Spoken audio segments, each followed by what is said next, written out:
नमस्कार, आप देख रहे हैं न्यूज 21। में हूं आपके साथ अंशप्रीत कौर। मॉर्निंग बुलेटिन में आपका बहुत बहुत स्वागत। करौली मोक्षधाम परिसर में टीम मित्राय द्वारा वृक्षारोपण कार्यक्रम आयोजित किया गया। यह आयोजन टीम के प्रमुख सदस्य पूर्व पार्षद ललित हरिदीनिया और पूर्व उपसभापति वेद प्रकाश उपाध्याय के जन्मदिन पर किया गया। कार्यक्रम के मुख्य अतिथि उप जिला कलेक्टर प्रेमराज मीना रहे, जबकि विशिष्ट अतिथियों में विधायक प्रतिनिधि विशेंद्र सिंह, अधिशासी अभियंता पीडब्ल्यूडी चंद्र प्रकाश गुर्जर और कोतवाली एसएचओ अध्यात्म गौतम शामिल हुए। कार्यक्रम की अध्यक्षता हॉकी राजस्थान अध्यक्ष अरुण सारस्वत ने की। टीम मित्राय के founder member doctor Vineet, doctor Rashmi और जया मिलानी ने जानकारी दी कि वर्ष 2011 से अब तक राजस्थान के विभिन्न जिलों में 58,000 से अधिक वृक्षारोपण किया जा चुका है। करौली से राधारमण सारस्वत की रिपोर्ट।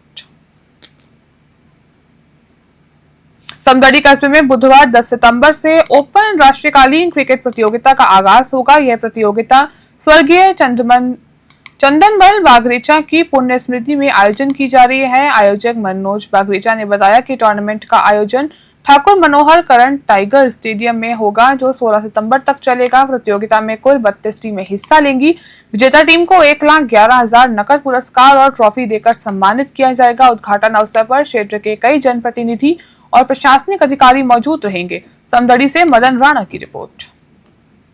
टूर्नामेंट स्टार्ट हो रही है, क्या कुछ इसमें विशेष रहेगा, कुछ जानकारी? सबसे प्रथम तो समदड़ी की पावन धरा पर यह प्रथम नाइट टूर्नामेंट हो रहा है, जो स्वर्गीय चंद्रमल जी की स्मृति में हो रहा है। और इस पर आप देखेंगे लगभग इंडिया के टॉप मोस्ट टेनिस प्लेयर्स आपको मिलेंगे यहाँ पर।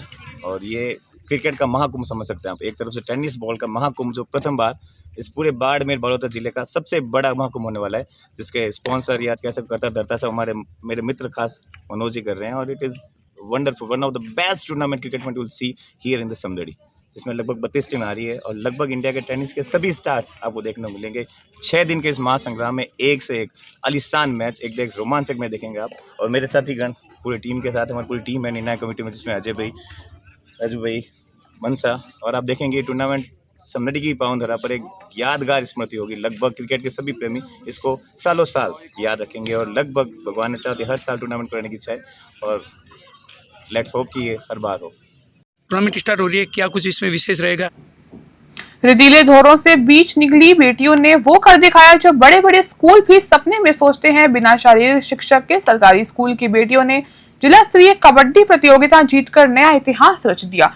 ये कहानी है राजकीय उच्च प्राथमिक विद्यालय चक 2WDSM ग्राम पंचायत बख्तावरपुर ब्लॉक सूरतगढ़ की, जो रेतीले धोरों में बिल्डिंग और सुविधाओं के अभाव में भी बच्चों को नई शिक्षा देने का काम कर रहे हैं। स्कूल में कोई शारीरिक शिक्षक नहीं, लेकिन शिक्षक इंद्रजीत कीचड़ ने अपनी लगन और मेहनत से बेटियों की प्रतिभा को निखार दिया। इंद्रजीत कीचड़ ने साबित कर दिया कि शिक्षक केवल किताबों तक सीमित नहीं, बल्कि खेल के मैदान में भी बच्चों का भविष्य सवार कर सकते हैं। उनकी मेहनत का नतीजा रहा कि बीते दिन सूरतगढ़ में आयोजित जिला स्तरीय कबड्डी प्रतियोगिता में स्कूल की 14 वर्षीय बालिका टीम ने फाइनल मुकाबला जीतकर ट्रॉफी अपने नाम कर ली। इस जीत में इंद्रजीत कीचड़ के साथ उनकी सभी शिक्षक राजेंद्र कुमार और कपिल नाथ रघुनाथपुरा का भी अहम योगदान रहा। यह शिक्षक पीड़ितों के लिए प्रेरणा है कि जरूरी नहीं आपके पास पद या पोस्ट हो, असली पहचान आपके जज्बे और काम से होती है।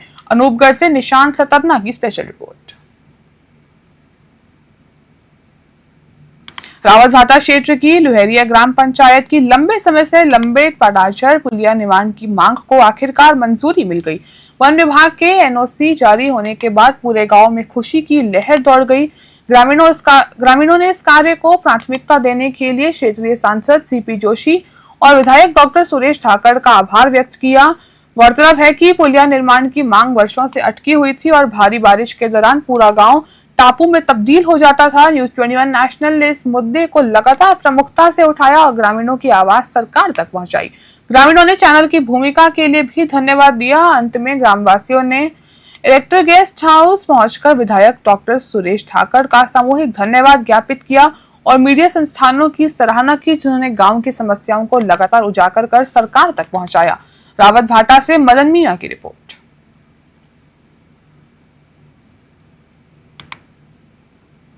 सवाईमाधोपुर जिले में अतिवृष्टि और जलभराव से प्रभावित क्षेत्रों की समस्याओं का स्थायी समाधान निकालने के लिए जिला प्रशासन ने पीड़ित ग्रामीणों से संवाद शुरू किया। इसी कड़ी में जिला कलेक्टर कानाराम ने आज सूचवारबास के निचले इलाकों और आसपास के गांवों का दौरा किया। कलेक्टर कानाराम ने कचेरी के अलावा दोंदरी, घनौली, मानपुरा, गोगोर, सेलू, जड़ावता, बाड़ोला सहित कई गांवों का दौरा कर स्थिति देखी और ऑनलाइन गिरदावरी की प्रगति का निरीक्षण किया। कलेक्टर ने किसानों से खरीफ 2025 की गिरदावरी में भाग लेने की अपील की ताकि पारदर्शिता बनी रहे और योजनाओं का लाभ किसानों तक समय पर पहुंच सके। सवाई माधोपुर से राकेश चौधरी की रिपोर्ट। श्रीगंगानगर जिले के श्री विजय नगर इलाके में इस वक्त की सबसे बड़ी खबर सामने आ रही है। घग्गर नदी में लगातार बढ़ते पानी से हालात बदल रहे हैं। हालांकि प्रशासन स्थिति पर नजर बनाए हुए है और बचाव कार्य जारी है। पूर्व केंद्रीय मंत्री निहाल चंद्र मेघवाल ने 24 जीबी, 22 जीबी और 23 जीबी क्षेत्रों में घग्गर नदी के बंधों और पुल का निरीक्षण किया। निरीक्षण के बाद उन्होंने कहा कि मौजूदा समय में स्थिति नियंत्रण में है, पानी और ज्यादा ना बढ़े इसके लिए सरकार से बातचीत करने का आश्वासन दिया। प्रशासन और किसान मिलकर एकजुटता के साथ बचाव कार्य में जुटे हैं। श्री विजयनगर से जय किशन की रिपोर्ट। क्या स्थिति है? अभी हम लोग घग्गर के जितने भी बांध है उनको हम लोग देख रहे हैं, निरीक्षण कर रहे हैं, गांव वालों से हम लोग बात कर रहे हैं। मैं समझता हूं कि अभी तक स्थिति सामान्य है। गांव के प्रत्येक व्यक्ति अपनी जिम्मेवारी से उस बांध को देख रहा है कि उसका नुकसान कहीं गांव तक नहीं पहुंचे। प्रशासन अपनी जगह देख रहा है, गांव के लोग सहयोग कर रहे हैं और मैं चाहता हूं इसी तरीके से सहयोग बना रहेगा और ये जो घग्गरबाड़ का पानी और ज़्यादा नहीं बढ़े इसके लिए हम सरकार से बात कर रहे हैं। किसान का कोई भी नुकसान नहीं हो इसके लिए हम प्रशासन से बात कर रहे हैं। अगर फिर भी कोई ऐसी परिस्थिति आती है तो हम सब लोग मिलके, सब किसानों को साथ में लेके सब लोग मिलके हम लोग परिस्थिति का सामना हम सामना करेंगे ताकि किसी भी किसान का कोई नुकसान नहीं हो। राष्ट्रीय स्वयंसेवक संघ की स्थापना के 100 वर्ष पूर्ण होने पर 12 जिले भर में पथ संचलन आयोजित किया जा रहा है। इसी क्रम में अटरूखंग के बडोरा कस्बे में भी रविवार को स्वयंसेवकों ने अनुशासित पथ संचालन निकाला। पथ संचलन कस्बे की धाकर समाज धर्मशाला से शुरू हुआ, जब बस स्टैंड, शेरगढ़ चौराहा, माली मोहल्ला, खाती मोहल्ला होते हुए कल्याण राजजी मंदिर पहुंचा और पुणे धर्मशाला में समाप्त हुआ। यहाँ संघ के सुरेंद्र नागर ने बौद्धिक दिया। पथ संचलन के दौरान पुलिस उपाधीक्षक पुष्पेंद्र आड़ा, थानाधिकारी मांगीलाल सुमन और सहायक निरीक्षक मुरलीलाल सुमन में जाप्ता मौजूद रहे। अटरू से प्रदीप शर्मा की रिपोर्ट।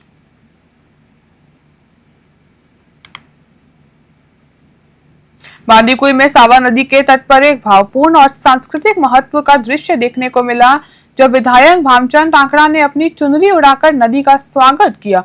विधायक टांकड़ा ने कहा कि नदी केवल जल का स्रोत नहीं बल्कि हमारे जीवन, संस्कृति और आस्था की धारा है।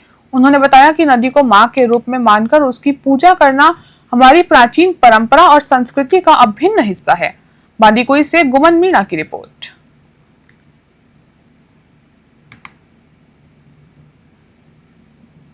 श्री माधोपुर थाना इलाके में फुटाला पंचायत की चौवाली ढाणी से इस वक्त की बड़ी खबर। अज्ञात चोरों ने एक मकान के पीछे का जंगला तोड़कर घर के भीतर से लाखों के जेवरात और नकदी चोरी कर ली। पीड़ित अशोक यादव ने थाने में मामला दर्ज कराया। चोर मकान का पीछे का जंगला तोड़कर घर में घुसे और संदूक से करीब 70,000 रुपए नकद व सोना चांदी के आभूषण ले गए। चोरी गए आभूषणों में चांदी की पायजेब, कड़ी, सोने की लौंग, नथ, मांगटिका, मंगलसूत्र, मालाएं, टॉप्स और चांदी का बिस्कुट शामिल है। चोरी गए सामानों में कुल कीमत लगभग 10 लाख रुपए बताई जा रही है। श्री माधोपुर से रविकांत अग्रवाल की रिपोर्ट।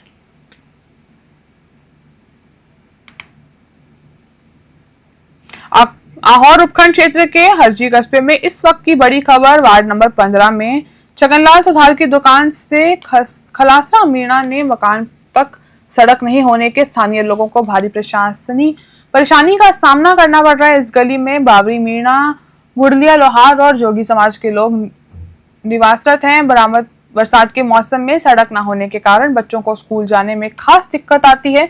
स्थानीय लोगों का कहना है कि वार्ड पंच भी इस गली में रहते हैं लेकिन समस्या का हल अब तक नहीं निकाला। पूर्व सरपंच फेंशी देवी गर्ग के कार्यालय में भी प्रस्ताव रखा गया और इस बार भी पंचायत में प्रस्ताव लिखा गया लेकिन अब तक केवल आश्वासन ही मिले हैं। नतीजा यह है कि सालों पुरानी समस्या जस की तस बनी हुई है। आहोर से संदीप कोटल की रिपोर्ट।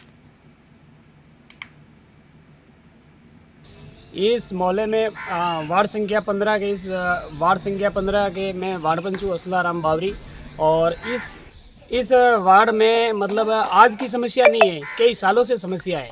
और कई सालों से हम यहाँ कम से कम 20-25 साल से यहाँ रह रहे हैं। और 20-25 साल से ये ऐसी की ऐसी समस्या बनी हुई है, मतलब इस समस्या का कोई समाधान नहीं हो रहा है। मैंने वार्ड पंच बनने के लगभग 12 महीने बाद में पंचायत में फैंसी देवी के समय भी मैंने प्रस्ताव दिलवाया था पंचायत में, लेकिन पंचायत से उसका कोई समाधान आज तक नहीं हुआ। और उसके बाद में फैंसी देवी के निधन के बाद में फिर दूसरी बार जब मगनी देवी सरपंच बनी तो वो वोट लेने के लिए तो आ गई थी कि भाई हमको वोट देना, हम रोड भी बना देंगे और आपके यहाँ रोड लाइट भी बना देंगे। लेकिन उसके बाद में मैंने प्रस्ताव दिलवाया तो उसके बाद उस पर भी कोई समाधान नहीं हुआ। ये दुकान लिए मुझे लगभग 7-8 साल हो गए हैं, लेकिन अभी 12 महीने से ऐसी समस्या है कि जैसे जो पानी भरता है तो ये हमारे गली किसी काम की नहीं है। न तो यहाँ से कोई आवागमन होता है, न कोई साधन का भरण होता है। लेकिन हमारे मॉर्निंग बुलेटिन में फिलहाल के लिए इतना ही। अब देखते रहिए न्यूज़ 21।